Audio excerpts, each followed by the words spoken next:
Hello YouTubers. This video here I'm making for, I apologize if I get your channel name wrong there, utoobube, something like that. But anyway, the reason for this video is he's having some problems with his computer where I guess you said when you render, or when you go to render a video or put a video together, the computer restarts itself. And as far as I know, you're not having any blue screens. So the first thing I do when that happens, and like I told you in the message, but I'm going to show you here on video because it's a lot easier to show you. You want to look at the back of your case, like mine. You can see around it that it's got pop rivets, and the only part of this case that comes off is this side right here. Some of them, they got screws the whole way around and this whole thing lifts off. Some of them, there's just a couple screws on each side and each side comes off, but this one, just this one side comes off. Now, I don't know what kind of computer you have. If it's a Dell like this one, you want to make sure, especially if it's restarting itself, because it sounds like it's overheating and the thermal protection's kicking in. But you want to make sure that this vent is clear, and especially this vent here, if it is a Dell, because inside here, and I apologize for the lighting, inside here is a little green cover. And this green cover is very, very important.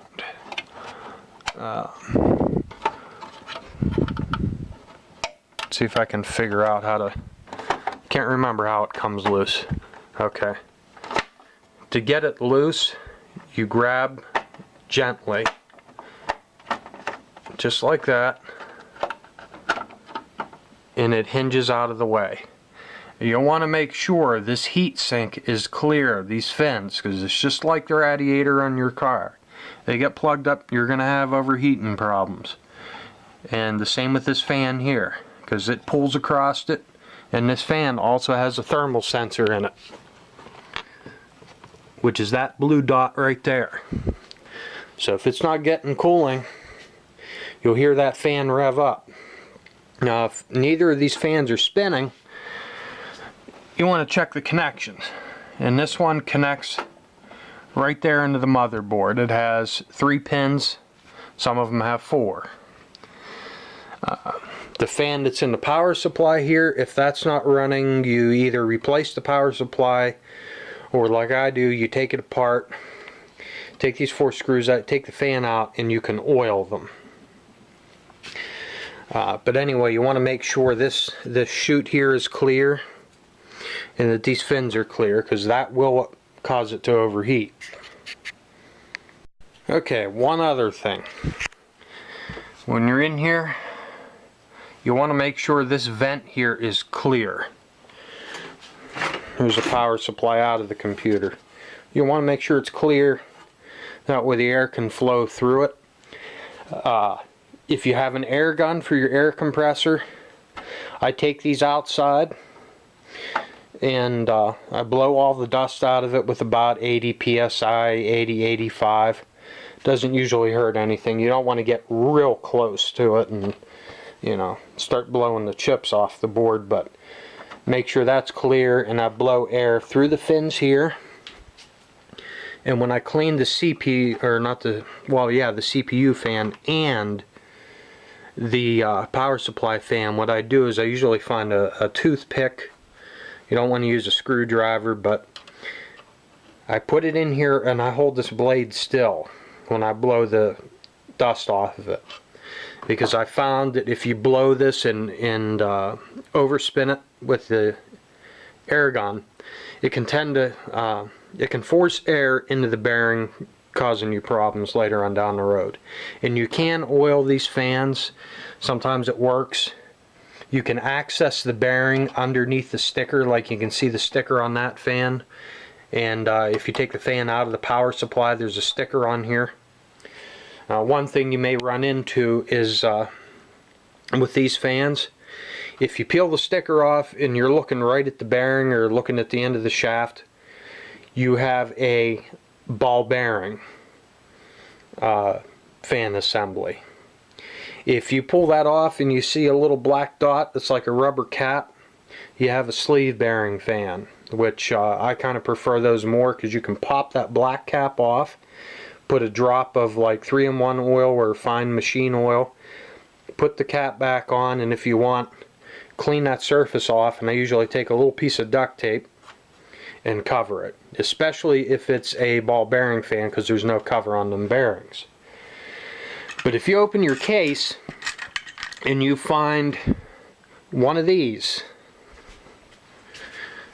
sticking out of the motherboard like this, this is pretty much the same thing. It's got fins on it, but this one has a fan directly mounted to it. It does not use a hood and a draft inducing fan like this one does. This one is mounted directly on it. And when you're in there, you want to make sure, these are both pieces here. This part mounts to the motherboard. You don't usually see this, but you want to make sure that this isn't, that this isn't loose and half clipped on there. Most of them have clips. They're either like this plastic clip here, or you might find clips like this. Sometimes they're on the side, sometimes they go down the middle of the heat sink and clip onto the CPU socket, but you want to make sure that that's solid. You don't want to grab it and twist it, but just give it a slight wiggle and make sure that it's holding on tight there, because if it's not seated tight against that processor, you're not going to cool it, and it's going to cause those problems also. And like this right here, just a quick little demonstration. Hopefully my battery doesn't go dead. When that's seated in there, it's clipped and it's pretty tight, but you want to make sure that this spins. And if you hear any noise when you spin it by hand, those bearings might need oiled. And with this, you take out 4 screws, lift the fan off. There's a sticker on the other side. You can put a drop of oil in it. It'll get you by. You're going to want to clean any oil residue off and put another sticker or a piece of duct tape on the other side. That way it'll keep any residual oil from leaking out of it, or as much as possible. But that's pretty much it. When I get a computer, if it's acting up, the first thing I do is I blow all the dirt out of it. And I mean, I've had clouds and clouds of dirt come out of it. This is a computer that Wrecking Cars 72 John sent me, and you can see his handiwork there, and I did put that emblem back on. Yep, 350. He cleaned it up before he gave me, and then when I got it, I went over it again. But it's been, from being used just a couple months, there's quite a bit of dust buildup. So this will be going outside maybe tomorrow and getting the dust removed. But I hope this helps you. If you have any other further questions, don't hesitate to ask. I'll make videos when I can, and hopefully that helps. But if your fans aren't running, make sure that you can spin the blade by hand and that it isn't stiff. If they spin, make sure they're plugged in. Some of them plug into these connectors here, these Molex connectors, and some, as I showed you on this one, the wire goes directly to the motherboard and plugs in. So that's pretty much it there. And if the fan isn't spinning in the power supply, sometimes it's a bad fan, and sometimes it's part of the power supply that's burned out. It's about all I can think of at this point. There's a lot more to it, but that's one of the main reasons I've seen for a computer just restarting by itself, especially when you put a load on it, because the CPU heats up and there's nothing there to cool it. Anyway, hope it helps, and catch you later.